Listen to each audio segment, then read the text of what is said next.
आज जब हम बात भारतीय महिलाओं की करते हैं तो हम वास्तव में किस महिला की बात कर रहे हैं?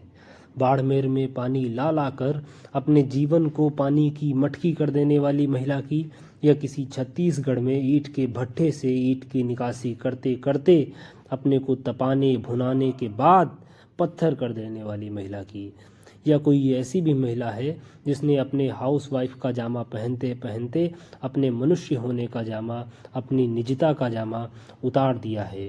या बात उस महिला की जिसे महज डाल से टूटकर सड़क पर गिरा एक पका आम समझा जाता है, कोई भी उसे नोच खाता है, चाहे कोई अनजान व्यक्ति हो या कि उसका पति ही क्यों ना हो।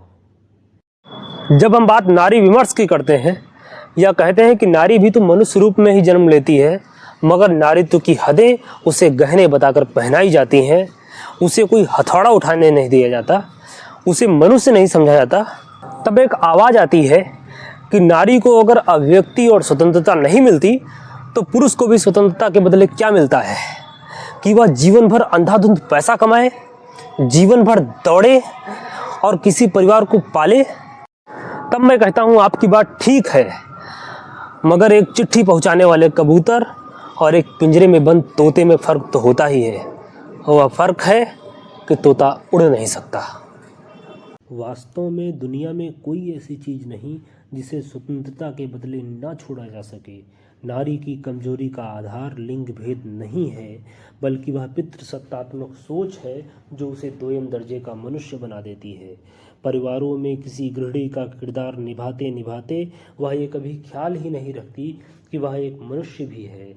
उसे किसी मालिक के अनुशासन का, कोप का, मार का, हवस का, अधिकार का प्रयोग होना पड़ता है, और एक दिन उसका वो पति, ससुराल, मायका सब उसे 1-2 तोले की सोने की जंजीर पहना देते हैं। और यकीन मानिए, विवाह और फिर कहता हूँ विवाह संपन्न हुआ।